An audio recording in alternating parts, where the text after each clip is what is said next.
Magandang araw Luzon, Visayas at Mindanao, sa aking mga subscribers, sa aking mga viewers, sa aking mga kapwa ka-coin collector at kapwa ka-tiit sa iba't ibang sulok ng Pilipinas. So ngayon mga ka-tiits ay itatampo ko sa inyo itong 1958 50 centavos English series mga ka-tiits. So, ito po ay gawa sa nickel brass na kung saan mayroon ito 70% copper, 18% na zinc, and 12% na nickel. So, ang bigat nito mga ka-TH ay 10 grams at mayroong diameter na 30.3 mm. At ang kanya namang shape ay round po ito mga ka-TH. So tulad na 1972 at 1974 ko mga ka-TH, ang overs po nito ay itong nakikita nyo ito. Ito po ang overs niya na kung saan ito ay parang kasalungat sa ibang coin mga ka-TH, kasi karamihan sa mga coins ang kanilang overs ay yung may mukha ng tao. Pero yung 1972 at 1974 ko, sinabi ko na sa inyo na nagtaka din ako doon kasi yung mukha ni Rizal ay yung ang reverse mga ka-TH. So, tulad nito mga ka-TH, ang kanyang overs ay ang coat of arms of the Philippines, na kung saan mayroon itong lettering na Central Bank of the Philippines. So, ito po siya mga ka-TH, ang kanyang overs. So, dito sa kanyang reverse, ay makita natin ang full length figure of Lady Liberty. So nakatindig po siya mga ka-TH na nakaharap sa kaliwa, na kung saan ito ay nakahawak ng hammer na parang tinuntong niya sa anvil mga ka-TH. At sa right part of the coin mga ka-TH ay makikita natin ang Mayon Volcano or Smoking Volcano mga ka-TH. At ito ay may lettering na 50 centavos na may taon na 1958. So, ang ginawa po nito mga ka-TH, itong 50 centavos 1958 ay 5 million po ang ginawa nito mga ka-TH sa Pilipinas, na kung saan hindi ito masyadong mahal mga ka-TH kasi napakaraming ginawa eh. So may considera natin ito na common coin dahil sa napakaraming ginawa nito mga ka-TH. So ang fine condition nito mga ka-TH ay mayroong halaga na 19 pesos. Ang very fine naman ay 39 at ang extremely fine ay maabot sa 130 at ang yung almost uncirculated ay 180 at saka yung uncirculated 180 din. So ito ang presyuhan nito mga ka-TH sa online. Pero yung mga graded nito mga ka-TH ay mahal.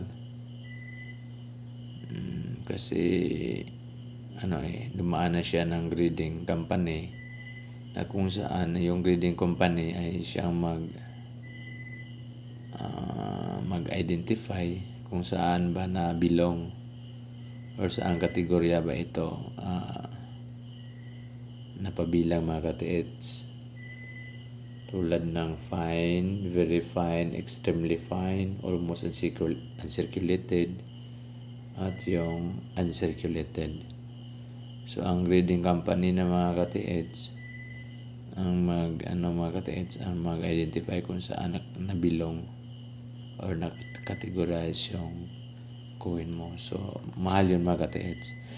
Itong sa atin kasi hindi ito non-graded, so maglalaro lang ang presyuhan nito sa 19 pesos. Mayroon ding 39 pesos, 130 pesos, at ang pinakamataas nito mga ka-TH na almost uncirculated ay 180 pesos each. So malaki-laki na rin siya mga ka-TH. Kung mayroon kang 10 nito, so mayroon kang 1.8 or 1,800. Pero iwan ko mga ka-TH kasi itong 1958 ay isa lang ang mayroon ako mga ka-TH. Yung 1964 marami ako.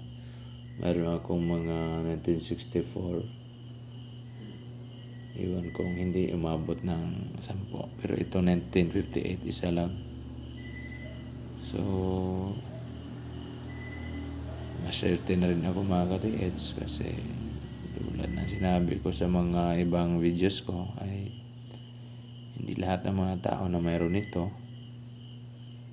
At isa lang ako siguro dito sa aming baryo mga ka-TH kasi nalibot ko na halos yung mga kabahayan dito. Nagtanong-tanong ako kung mayroon pa ba sila nitong itong coin na to, pero sinabi nila sa akin mga ka-TH na wala daw.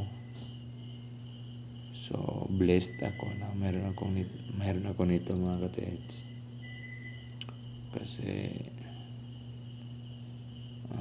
mayroon na itong halaga. Ito siguro ay ang halaga nito ay hindi naman ito natin ma-categorize as extremely fine. So dito siya mabilong sa very fine na kung saan ang presyo niya ay 39. So okay lang siya mga ka-TH. Importante na mayroon tayo nito. At kung tingnan natin ang kondisyon, parang ang yung sinabi ko mga ka-TH, mailagay or pwede natin itong makonsidera na very fine kasi wala siya masyadong gasgas. At ang kanyang mga detalye ay klarong-klaro pa mga ka-TH. Klaro pa siya mga ka-TH. So sana mga ka-TH, so makakita kayo nito, itago nyo lang. Kasi darating ang panahon mga ka-TH sa maraming mga coin collectors ang maghahanap ito sa mataas na halaga. So hanggang dito lang mga ka-TH. Yung hindi pa naka-subscribe, pag-subscribe para palagi kayo updated sa mga bagong uploads ko tungkol sa aking mga collected coins, dahil marami talaga akong coins mga ka-TH. Iba-ibang coin o mga coins. So bago ako magtapos mga ka-TH, ito ang tatandaan natin na bawal tayo magkasakit dahil baka mahal ng mga gamot ngayon mga ka-TH, at saka yung check up sa doktor. So para maiiwasan natin yan, so, kumain tayo ng masustansyang pagkain mga ka-TH, yung mga gulay, prutas, para palaging